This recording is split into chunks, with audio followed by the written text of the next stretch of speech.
This is the X-Zone Broadcast Network, broadcasting worldwide on broadcast affiliates and satellite program providers, including CNN Broadcast Network, Sirius Satellite Network, Star Media, Good News Radio Network, Angel Broadcast Network, Wiki Broadcast Network, and WPBN TV. For more information on the X-Zone Broadcast Network, visit us at www.xzbn.net.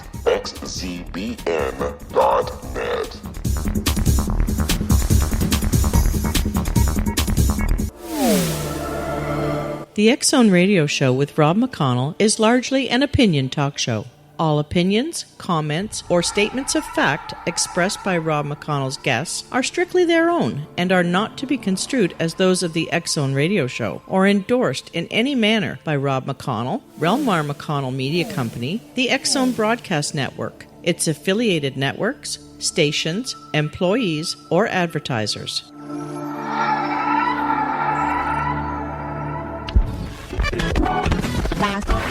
All Hit Radio.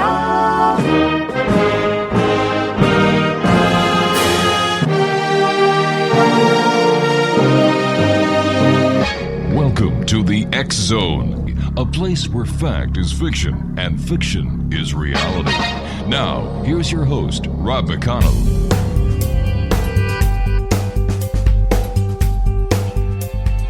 And welcome back, everyone. This is the X-Zone, and yep, I am Rob McConnell, still here after 26 years of doing this show, Monday through Friday, from 10 p.m. Eastern until 2 a.m. Eastern, not only on the X-Zone Broadcast Network, but also on the Talkstar Radio Network, Mutual Broadcast Network, right across Europe on Radio X, the IPBN Network, Angel Broadcast Network, and of course our good friends on iHeartRadio. If you'd like to send an email, xzone at xzoneradiotv.com, on all social media sites, X-Zone Radio TV. And if you'd like to find out what great programming we have available for you, 7/24/365 on the X-Zone Broadcast Network, visit www.xzbn.net.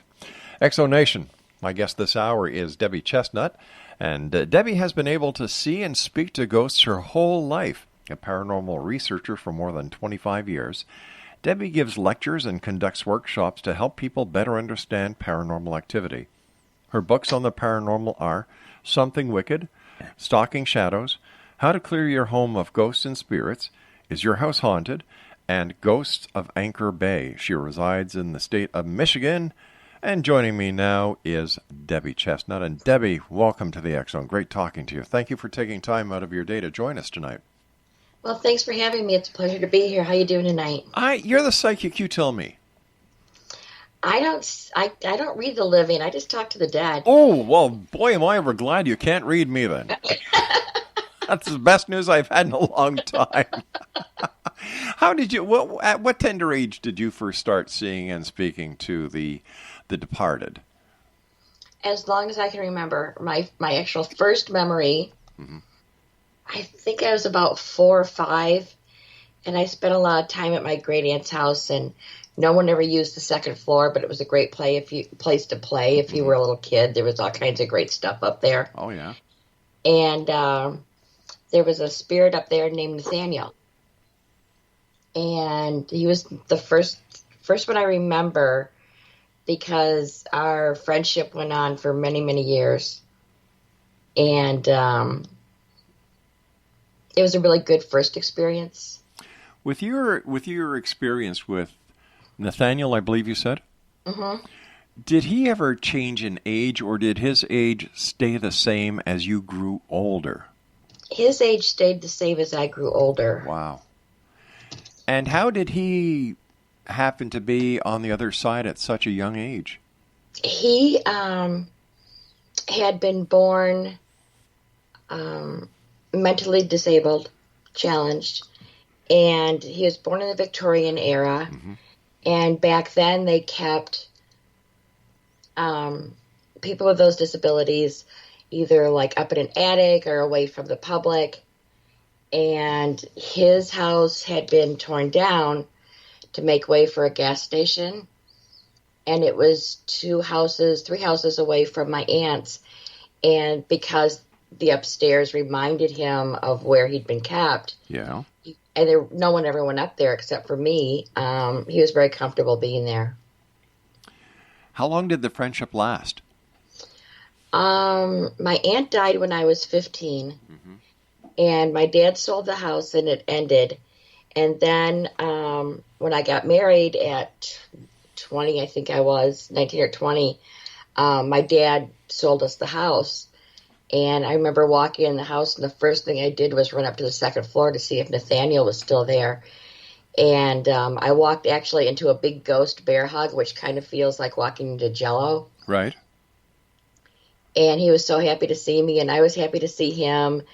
And he stayed for a while until I had a baby, and my son started talking to him. And I said, it's not fair for you to be here. You really need to go. You'll be made whole once you go into the light. And it took me a while to convince him, but he actually did go into the light. Right. And the day we moved out of that house, I was the last one in it. And I went upstairs just to make sure everything was out of the house. And when I turned around from my son's room, Nathaniel was standing in the doorway, and he was whole, and he was healed. Gosh. And he was happy, and he just looked at me, and I looked at him, and he went, "Thank you." Wow, that's a great story. Please stand by. We've got to take a commercial break. Debbie, Exonation, if you'd like to find out more about Debi Chestnut, visit her Facebook page, The Paranormal Realm. And Debbie and I will be back on the other side of this break as we continue here in the X-Zone from our broadcast center in Hamilton, Ontario, Canada. Don't go away.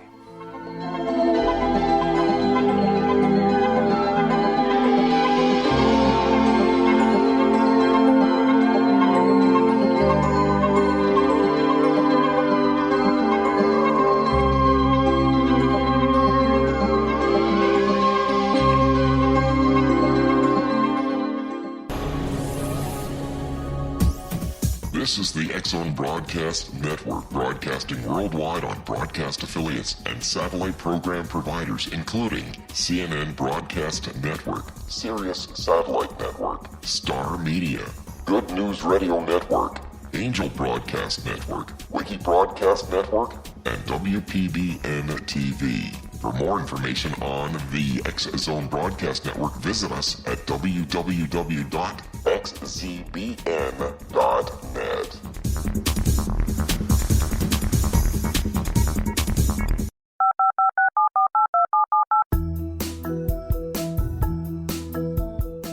Did you know that when you're on the road with limited data or Wi-Fi, you can still listen to the X-Zone Radio Show with Rob McConnell, The Science of Magic with Gwilda Wiyaka, X-1, Dimension X, Space Patrol, and every minute of the X-Zone Broadcast Network by calling 213-401-0080, courtesy of Audio Now. No smartphone, app, or internet needed. It saves your data plan, and it's free if you have unlimited minutes. Call 213-401-0080 to listen on any phone, anytime, anywhere. Remember 213-401-0080 for the best of the paranormal, parapsychology, and sci-fi radio programming anywhere, 24/7, 365.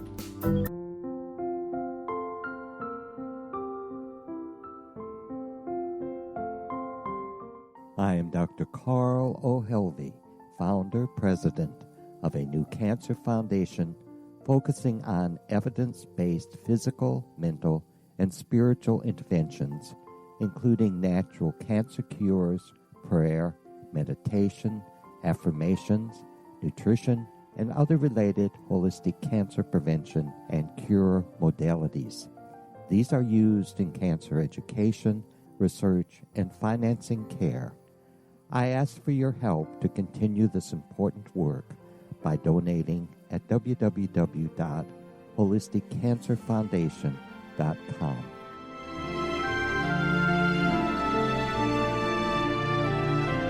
Hello, I'm Pete Marsh. With my daughter Justina, we will be presenting the new radio show, Too Good to Be True. If something seems too good to be true, it usually is. But with the help of Justina's amazing gifts, we're going to gain insight into questions that don't yet have complete answers.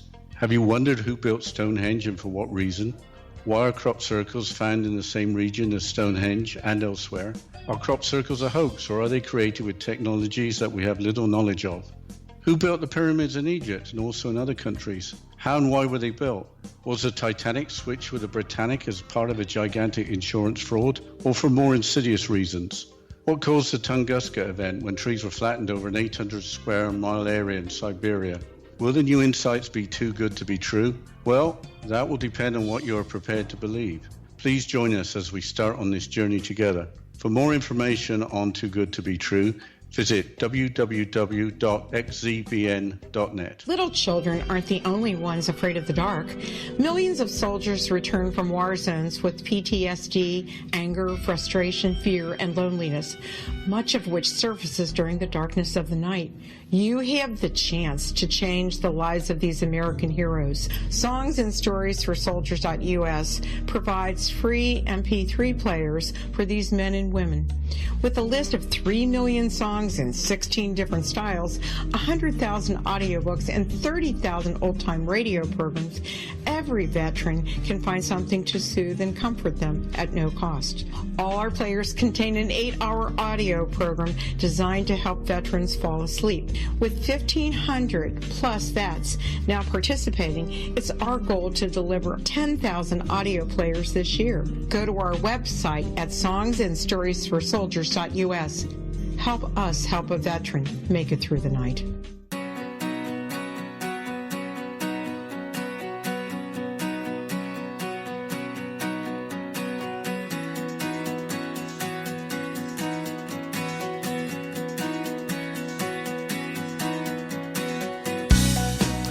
Welcome back, everyone. Debi Chestnut is our special guest. If you'd like to find out more about Debi,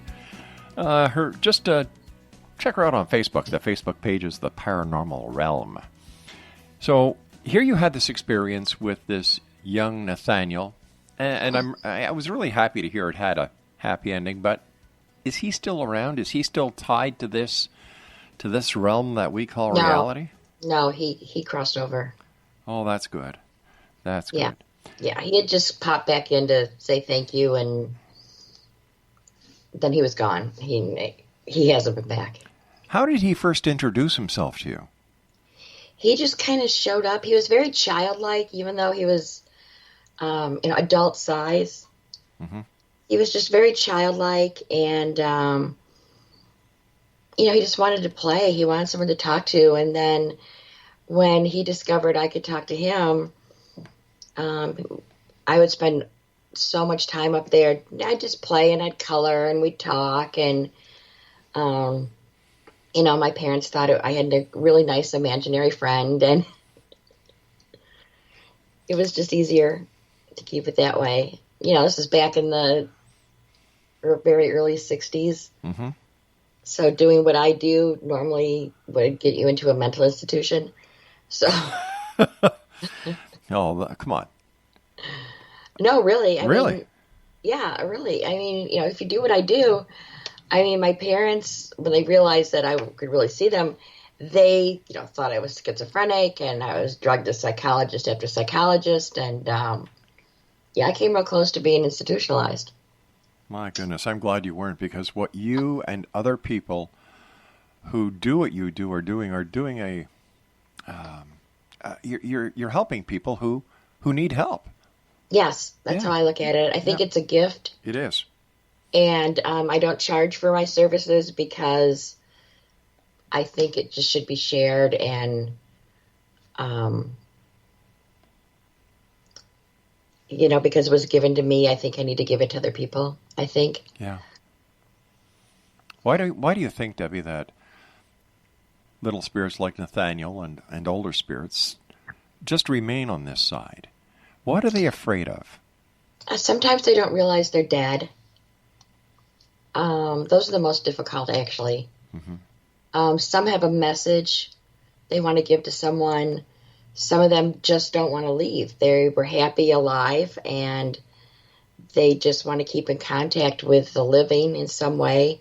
Some of them are vengeful. They want revenge. They think someone wronged them. Like the movie Ghost, that was a perfect example of a avenger spirit. Mm-hmm. Yeah, I remember that. And then once whatever their need is, and I think my job with the spirit is to find out what do you need. And once I know what they need and I can figure out a way to give it to them, they're going to go. They're released. They're gone. So how true to the way that you see and hear those on the other side was Ghost?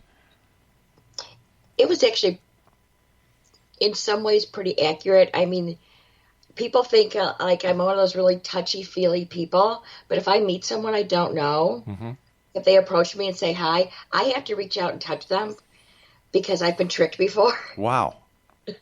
Yeah. So you take that whole thing about reach out and touching someone a little bit further. I have to like touch their arm or something to make sure that they're real sometimes. Sometimes I can tell, sometimes I can't.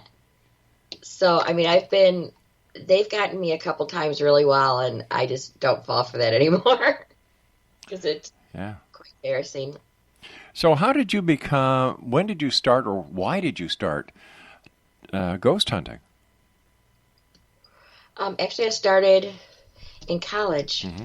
One of my psych professors was a parapsychologist, and I'd never heard of one before. And he would come in on Monday mornings and he'd tell us about places he investigated. And I was so interested. And one day he held up a picture of a house he'd investigated, and I just locked into it. And I just started telling him everything about that house. Like who had lived there, who had died there, how they died. I managed to clear the classroom because I freaked people out. And then he said, we need to talk. And he was the first person that ever like explained to me what it is I have and how to use it. And I started ghost hunting with him on the weekends. That was my first taste of ghost hunting, and I was hooked. That was it. Why do they call it ghost hunting? Because usually when you go hunting deer, you kill it. You go hunting rabbits, you kill it. You kill it. You go hunt a ghost, they're already dead. That's right. So why do they call it ghost hunting? I know. I don't know. I usually say like paranormal investigations or that. Something like that. But everyone says ghost hunting, and because you are out looking for ghosts, you're hunting for ghosts. So. I guess. Okay. I kind of prefer paranormal investigator. It sounds professional. Yeah. Professional. Yeah. So let me ask you, what is the hardest part then of being a professional paranormal investigator? For me, the hardest part is seeing people being terrorized by spirits because they don't understand them. They don't understand what's going on. And educating some of these people, I think, is the hardest part for me because I have to make them understand something that either for religious reasons they have a hard time accepting, or they never believed in ghosts or spirits, and all their beliefs have literally been shaken to their foundation. And I know what that feels like. I've had it happen.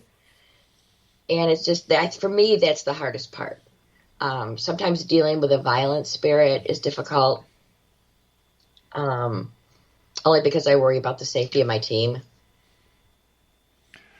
Now, how many members are there in your team? I actually belong to two. I belong to Shadow Stalkers, which is my cousin and myself, and we're bringing in... What's going on, dear? Okay, we're bringing in a couple more investigators, and I belong to Black River Paranormal, and there's about 9 or 10 of us in Black River. Right. So how many investigations do you do in a month? Actually, our busy season's just starting. We don't hunt a lot in the winter, just because of the holidays and people are busy and the kids are going back to school. So I would probably do 2 or 3 a month. Wow.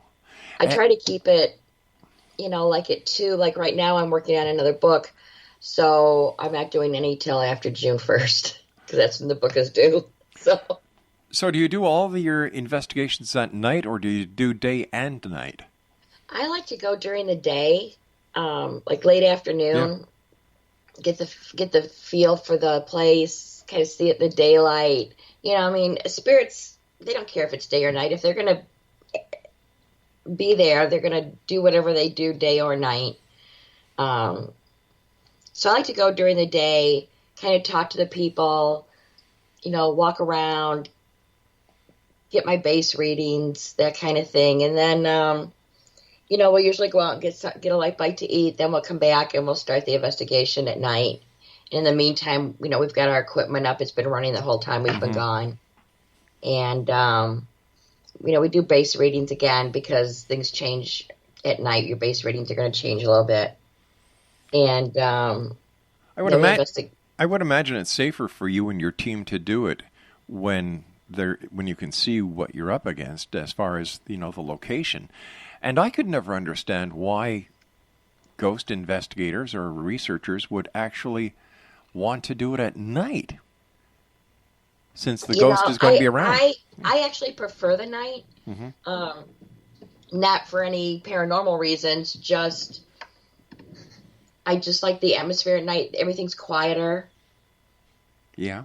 The day's winding down. It's nice and quiet. And a lot of times the clients report to me that the activity is more prevalent at night. So I want to be there when they're experiencing, at the times they've experienced the activity. If it's during the day, I'm going to go during the day. Before I go out, it's a good 2 or 3 week lead time before I go out to a location, unless it's an emergency. And I have them keep a journal. Tell me what happened. Tell me who was there. Tell me what time it was. Right. Tell me what happened. Tell me how it made you feel. I have a detailed journal I make them keep, and then they send it to me a couple days before the investigation.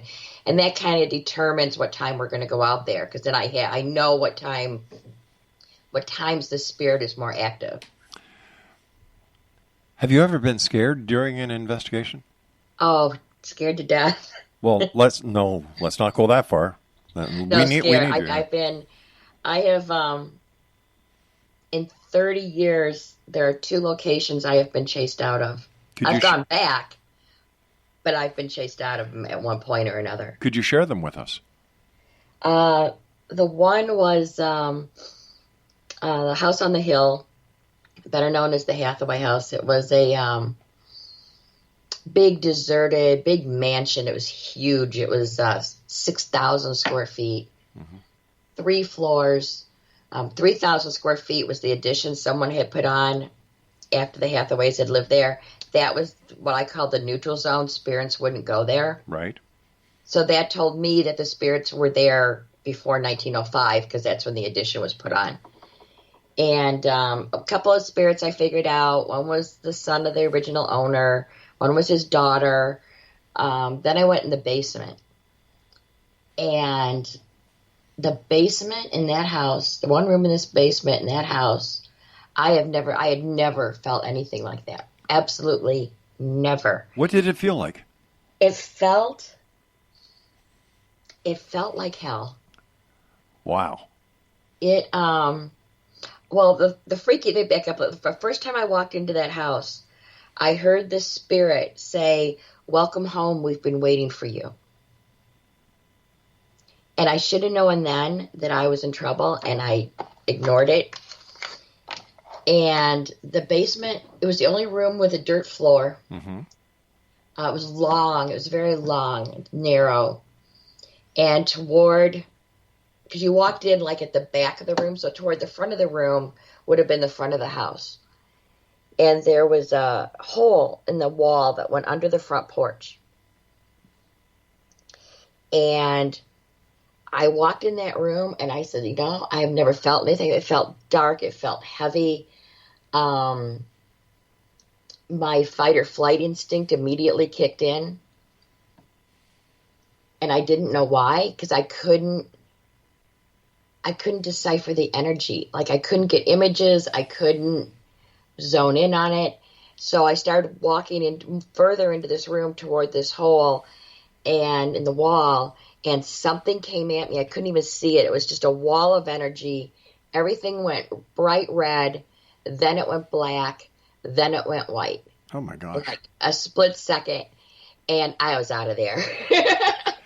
Speaking about out of there, we've got to get out of here right now because we're coming up against the news break at the bottom of the hour. Debbie, don't go anywhere. Please stand by.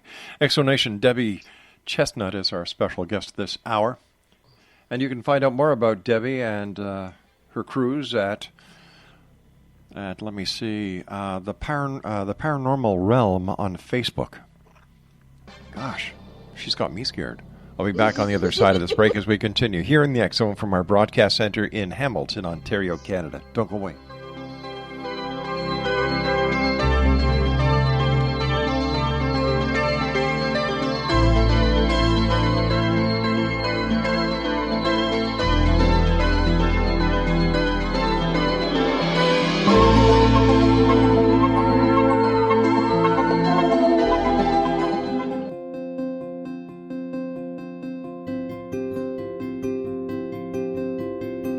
Dreams are our personal gateways into infinite wisdom. Don't miss shamanic counselor and indigenously trained dream decoder Sandra Corcoran's inspiring book, Shamanic Awakening Between the Dark and the Daylight.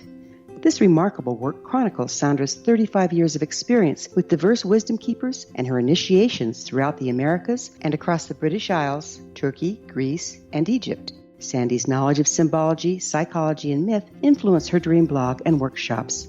Sandy offers private tarot readings, international journeys, a meditative CD, as well as her book, Shamanic Awakening, to encourage you as you navigate this earthwalk, creating a deeper connection to yourself and all that is. Find this and more at Sandy's website, starwalkervisions.com.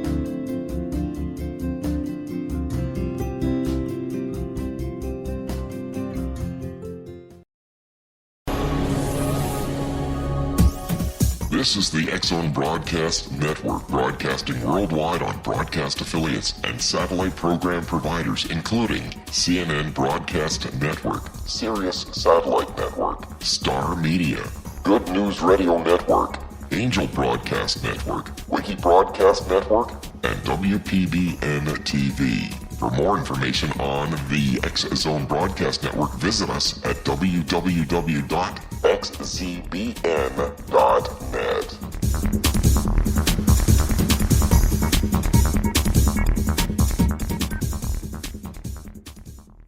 How would you like to be able to read other people's minds? Well, the next best thing is here. When you know how to read a person's name, you know how the person thinks, feels, and behaves.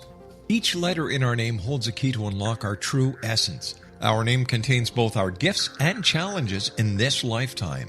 Mnemology science discovers personality secrets hidden in the placement of the letters of our names, including the first and last impression people remember about us.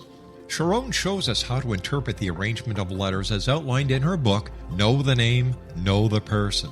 Sharon Lynn Wyeth created mnemology science after 18 years of research and testing her theories, and has supported thousands of people around the world in understanding themselves and others better. You'll enjoy Sharon's unique teachings as she shares her system to learn the gifts behind your given birth name. Even if you don't like your birth name, there are jewels in this book. If you're thinking of changing your name, ready to name your child, or wanting to get along better with others, this is the book for you. If you'd like to improve your relationships and change your life for the better, get the book today, Know the Name, Know the Person, or visit www.knowthename.com. That's www.knowthename.com.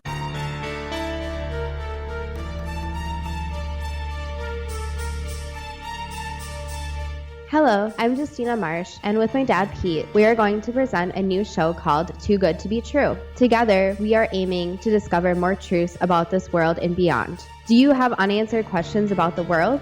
Do you ever wonder about aliens, conspiracy theories, or the universe? There are many shows discussing subjects such as pyramids or UFOs, but we want to relay this information based on our own research, including from spiritual means. Hopefully, listeners will be helped with their own beliefs and will appreciate the psychic insights that add to the previous research and information. We both look forward to sharing this insight and beginning this journey with our listeners. Visit xzbn.net for more information about when to listen.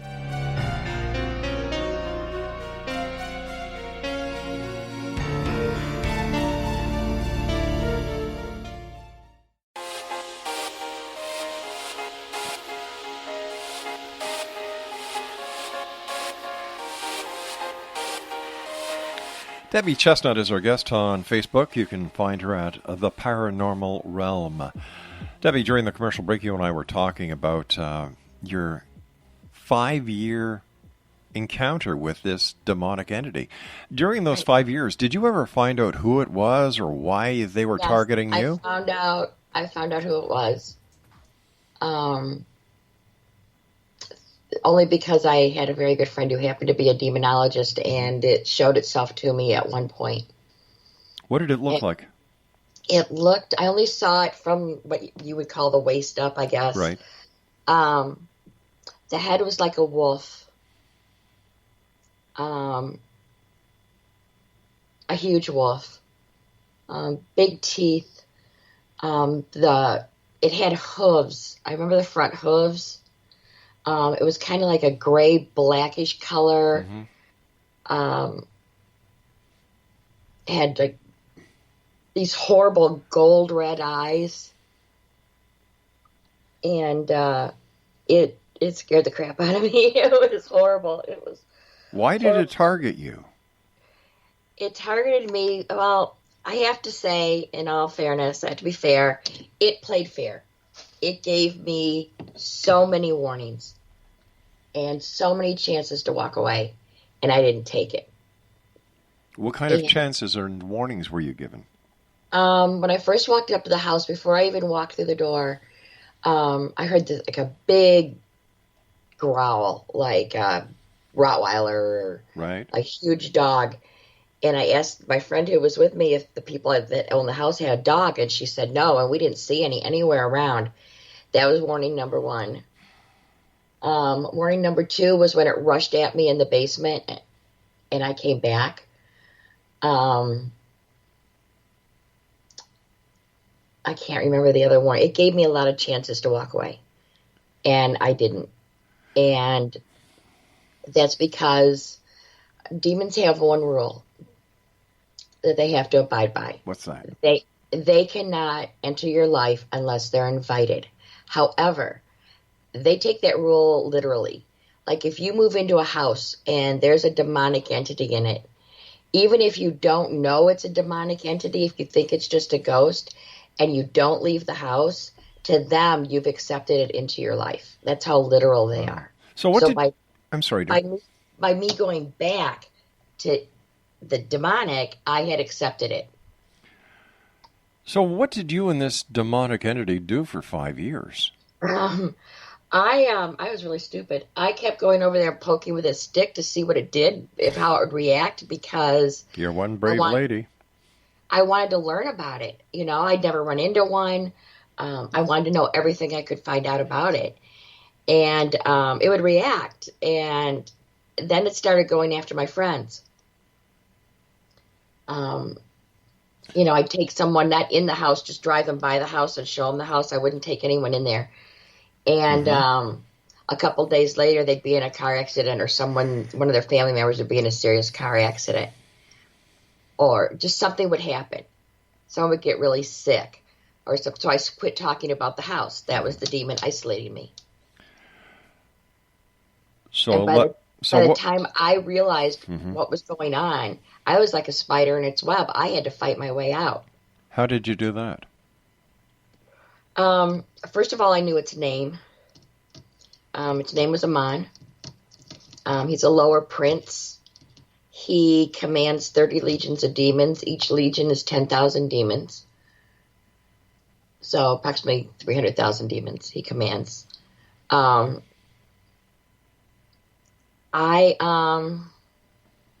came up with a plan. I said, this has got to end. Because he was starting to attack me at home. Oh, boy. And I was afraid for my family. I said, I got to get rid of this thing. So I came up with a plan.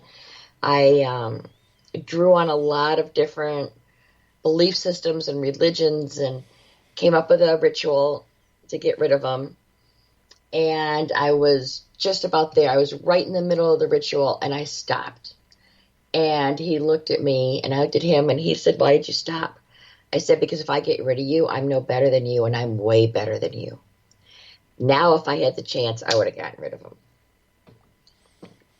Has he come after you since? He shows up occasionally, once or twice a year. He'll pop in. I'd feel his energy, and I'll go, yeah, I know you're here. You know, I'm not afraid of you anymore, and he'll leave. So it's just no matter where you go, no matter what you do, I could always find you kind of thing. It's an intimidation tactic that's common among demons, and I just don't fall for it anymore. I'm not afraid of him anymore because I know I have the power to get. Now, what was the second one that you were telling us about? The second demonic was in a house we investigated. It on the property, there was, I don't know, it was 40, 50 acres. And we'd always heard rumors that there had been an old church on the property somewhere that had been deserted, and then it was taken over by a satanic cult. And this was the property. Well, we never found the church, but it was way too much property for us to cover.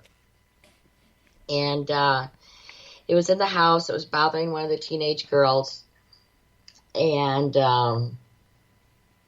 know, I had to go in and get rid of it. I had to get rid of it. And we were getting ready to do the ritual. And I walked by the ghost box, which I didn't know James had left on. And this demonic voice comes out and says, "You're going to die." And I just looked at the box and I went, "Yeah, you're right, I am, but it's not going to be tonight." And I got rid of that one. The second house I got run out of, it was actually a church. I got run out of a church by a very dark entity. I wouldn't go as far as to say it was demonic, but it was a dark entity. And I wasn't expecting it in a church, and it caught me off guard, and I ran. I just ran until I could, like, regroup and try to figure out why there's a dark entity in a church. And it was actually up in the steeple area of the old part of the church. It was an interesting case. There were 3 or 4 spirits there. That was a good case. How does the rest of your group react to these kind of actions from spirits and demons? Like, you seem to be pretty cool about this all. Are they the same? You know, I think over the years, I think you just have to be that way, because otherwise it'll make you crazy. You know, the team's really good. We have code words. Like if I go through a place and it's not something we're expecting, I'll say a code word. They know to leave the house immediately. Meet me outside. We're going to regroup, and I'll tell them what's going on. So, how do you guys protect yourselves from these negative forces? It's kind of interesting because we're all have so many different belief systems. Like, you know, we have a Buddhist, we have we have a pagan, we have a Wiccan, we have a Catholic, we have a Presbyterian, we have me that's more spiritual than religious. You've got every base covered. Yeah, every member of the group has their own thing they do to keep themselves protected. And what do you do? Me, I keep up a very strong wall. Very strong protection, very strong shield. Right. And the only thing I find that with the gift, if I have the shield up real hard, I can't feel or see what I need to feel and see. So a lot of times I just drop shields and go in, and because I have to be able to, you know, communicate with these things or at least figure out what's there. But I can throw up my shield at a second's notice. It's the team I'm more concerned about. My thing is, you know, if something's going to come after anybody, I want it to come after me, and I want it to come after my team. What does your family think about your exploits as a paranormal investigator? You know, I keep them out of it a lot. You know, my son and daughter, they know what I do. They're cool with it. You know, it's just not talked about much. My husband's an engineer, and he says everything can be explained by science. And I just look at him and say, "Yeah, explain what I do." And he goes, "Well, yeah, I can't." Does he ever go with you on any of your... No, No, he never goes. That would be interesting, seeing a spirit or being faced with a demonic entity and, you know, you poking him in the ribs, say, "Okay, guy, now explain that scientifically." Yeah, explain that. Yeah. Yeah, I've asked him to go. I'm like, you know, we could use a really good tech person. Yeah. You know, just come with us and set up the equipment, hang out, you know, watch the cameras. You know, and he won't go. He won't go. Why do you think here we are in the year 2017 that so many people are showing just so much interest in the paranormal, especially ghosts and ghost hunting? I think a lot of it has to do with all the television shows that have been on TV for the past few years. I think that's the majority of it. They've brought it more mainstream than it ever has been before.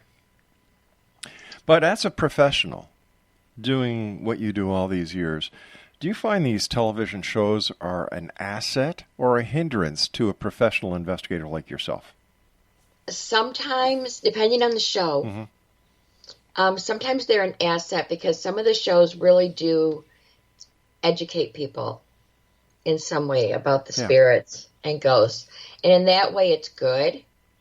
But in other ways, you have some people on the shows, some shows that go in there and they hot dog it and they're provoking and they're antagonizing. And I find that totally disrespectful when they do that. I do too. I won't do that. Yeah.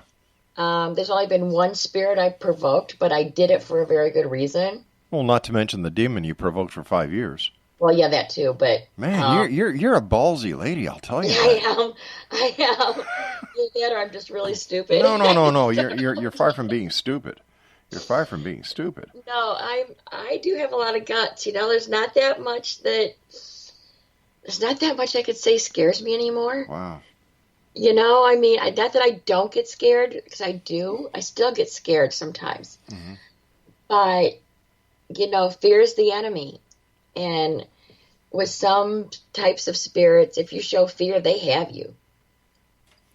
They feed off your fear.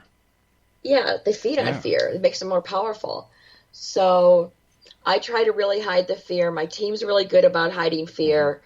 If it gets overwhelming for them, they'll just come up to me and go, I need a break. And it's like, go ahead. And they go outside, they walk around, I go out and check on them. Are you okay? What's going on? You don't have to go back in if you don't want to. I'm not going to make someone go back into a location that's freaking them out or making them afraid, of course.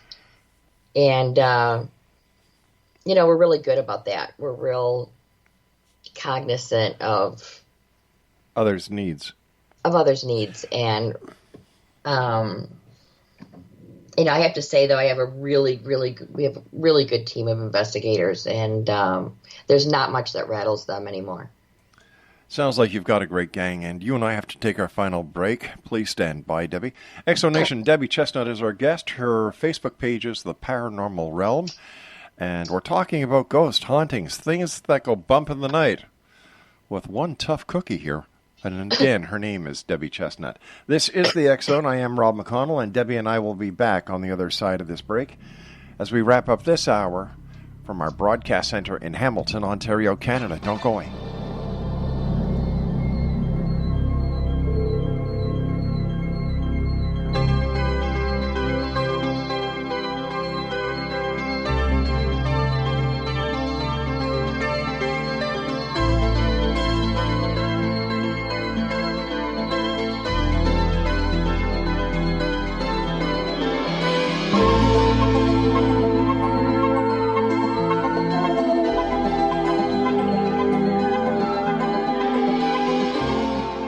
Hi everyone, Rob McConnell here, and I wanted to spend a moment on internet streaming. Everybody has heard about internet streaming, but not many know much about it. Did you know the internet streams just about everything? Movies. From new releases to old classics. TV shows. Almost every show, every episode, and much more. But the question has always been, how do you do it? Well now, thanks to the folks at 123 Ready TV, I have the answer for you. They have developed a simple program app, 123 Ready TV, that you install on your Windows PC, Android smartphone, or Android tablet that can have you streaming like a pro in less than 5 minutes. You truly won't believe how much is available or how easy it is to do until you try. And for a one-time cost of only $19.99, this product is a real winner. To learn more about 123 Ready TV, visit our website at www.xzbn.net.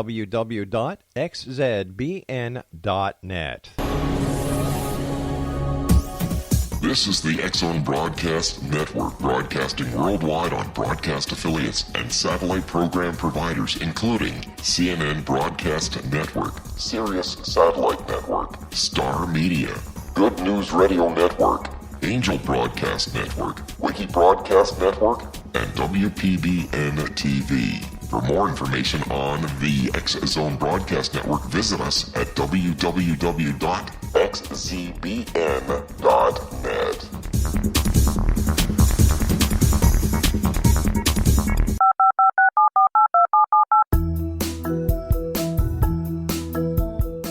Did you know that when you're on the road with limited data or Wi-Fi, you can still listen to the X-Zone Radio Show with Rob McConnell, The Science of Magic with Gwilda Wiyaka, X-1, Dimension X, Space Patrol, and every minute of the X-Zone Broadcast Network by calling 213-401-0080, courtesy of Audio Now. No smartphone, app, or internet needed. It saves your data plan, and it's free if you have unlimited minutes. Call 213-401-0080 to listen on any phone, anytime, anywhere. Remember 213-401-0080 for the best of the paranormal, parapsychology, and sci-fi radio programming anywhere, 24/7, 365.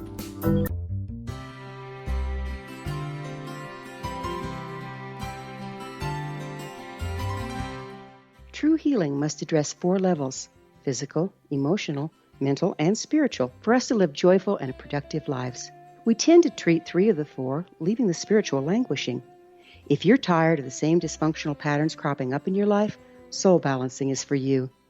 Trixie Phelps, owner and founder of Soul Balancing, is a naturally gifted energy healer trained in numerous esoteric forms, including shamanism.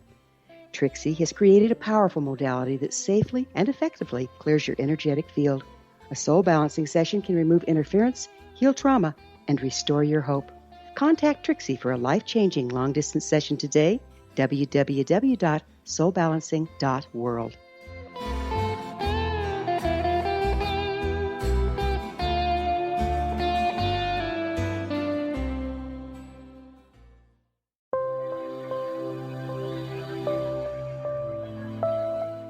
There's a legend shared by many indigenous cultures of a time when the nations were cast to the 4 corners of the world. Each nation was given a body of sacred knowledge that held a different portion of the truth to preserve. True reality could not be known until all the nations reunited, combining the information. If a single one was missing, the world could not be reborn and darkness would prevail. The Science of Magic Radio is dedicated to reuniting the sacred knowledge. With the understanding, none of us has all the answers, but together we can open new perceptions and possibilities. Through our combined vision, the world can be reborn into a place where darkness no longer prevails. Join me, Gwilda Wiyaka, and the Science of Magic daily on the X-Zone Broadcast Network, xzbn.net, or visit us at thescienceofmagic.net.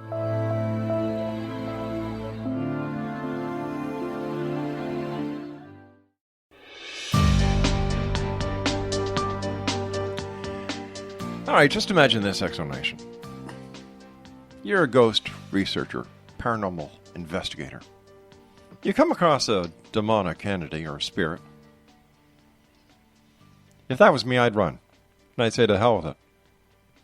But oh no, what does Debi Chestnut do?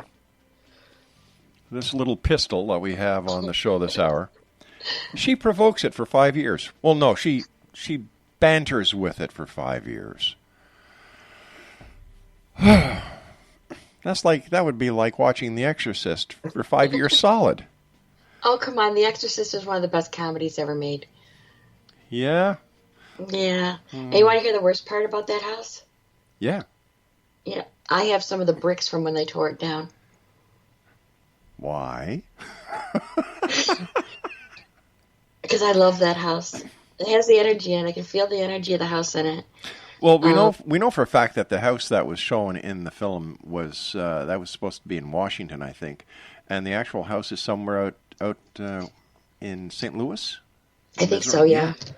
Yeah. So, how different from the sensationalistic Hollywood movies is what you do? Is it totally different? I mean, It's we like talked night about and day. Ghost. It is like night and day. Like, are you like those Ghostbuster ladies that were in the theater last year? No. No? Nothing. You know, I'm very low key. take the team in, put up our equipment, and we spend hours just talking to air, hoping something happens, trying to get something to happen. And you got to figure we have 4 video cameras, 6 tape recorders going. So for a 4-hour investigation, we probably have 100 hours of audio and video to go through. Wow. And how long does that take you? It takes us about 2 weeks to get through everything. And then, we mark stuff, we keep logs, and if we find something, then we'll send that clip to one of the other investigators and go, hey, are you hearing what I'm hearing? We always check and balance ourselves. That's a good so idea. So it's not as exciting as it sounds. It's fun, but So tell me, have you ever done an exorcism, or have you seen an exorcism, and if so, do they work? I haven't. I don't do what's called an exorcism like you see on TV. Yeah. I have the own ritual I use to get rid of negative entities, entities that aren't negative. I generally try to talk to and find out what it wants, and we figure out a solution, and then it leaves on its own. I'm not going to force it out. If it's a negative entity, it's going to be gone. I just don't play.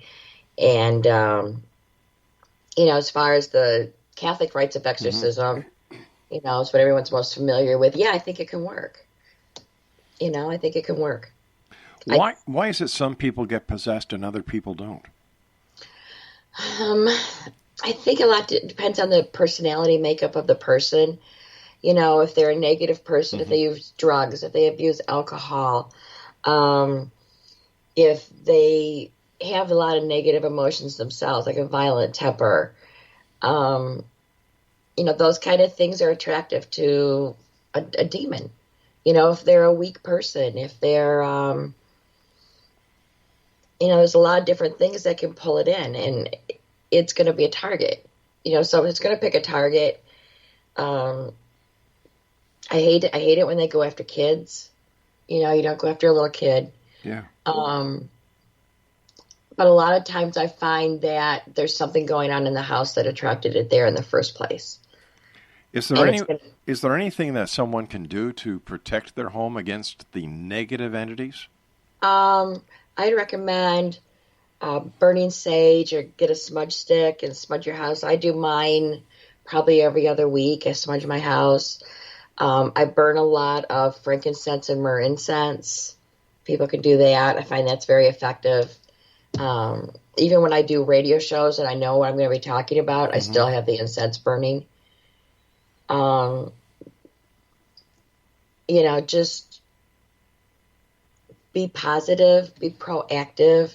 If you think you have a spirit in your house, that's my biggest piece of advice, is don't be afraid, be proactive.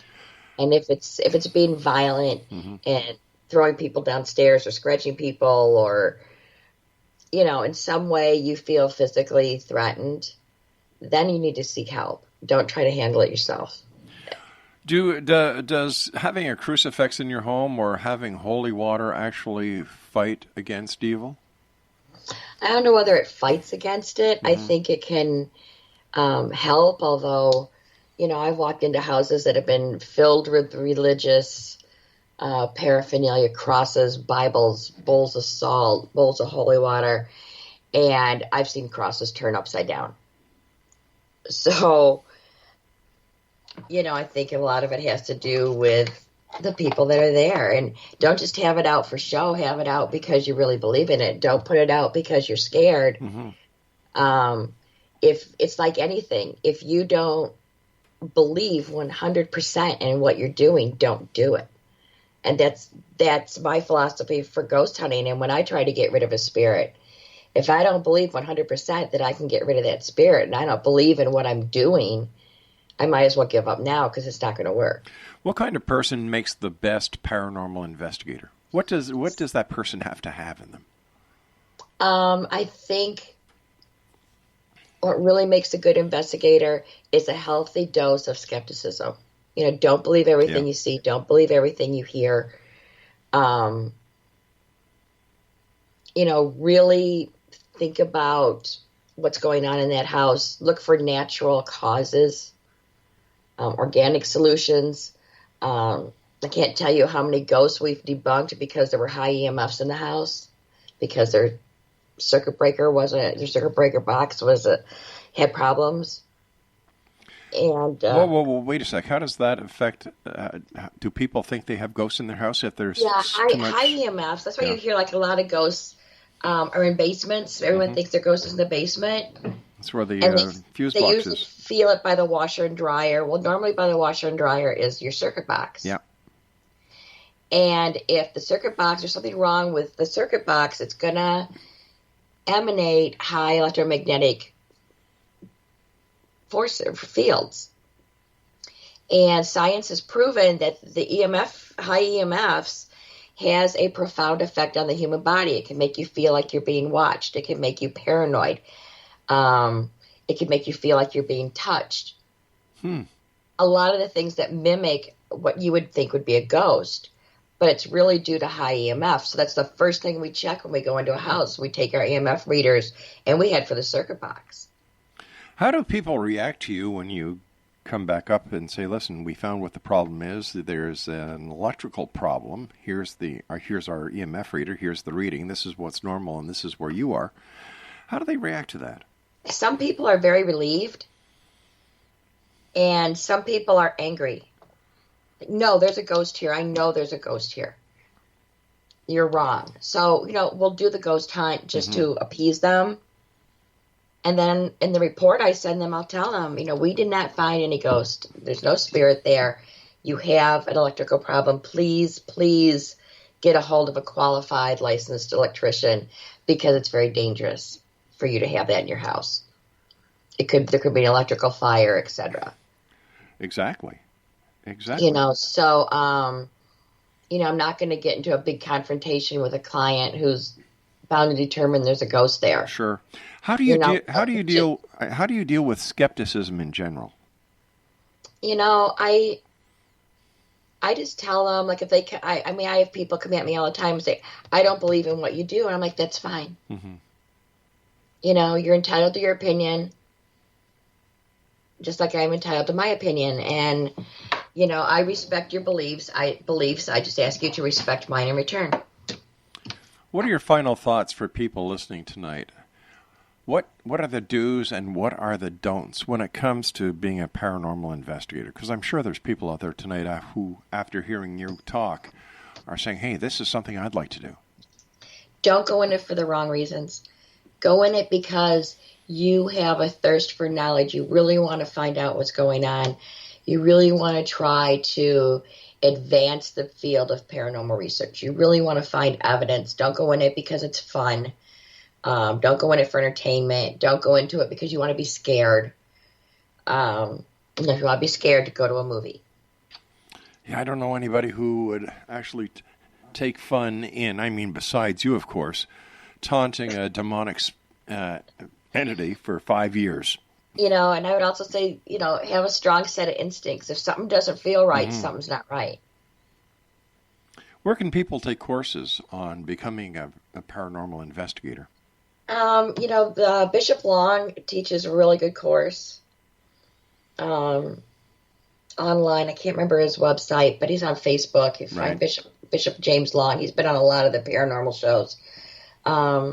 He actually has a really good course, and he covers, angels and demons and paranormal investigation, and it's actually a very good course. James Van Prague also teaches some courses that are very good. I've actually taken a couple of his. They were very good. Hey, Deb, I hate to do this, but we've run out of time for tonight. I want to thank you so much for joining us. It's been a great pleasure talking to you, you little spunky devil, you. Thank you for having me. Hey, listen, do me a favor. Take care of yourself and come back and see us again. You too. Thank All right. you. Bye-bye, Deb. Bye. Exonation. One little pistol there, I'll tell you. I wouldn't want to be a demonic entity against her. No way. I'll stay my distance, and I'll stay in the hole in the wall. I'll be back on the other side of this commercial break as we continue here in the X Zone from our broadcast center in Hamilton, Ontario, Canada. And for more information about Debi Chestnut, visit her Facebook page, The Paranormal Realm. We'll be back on the other side of this break. Don't go away.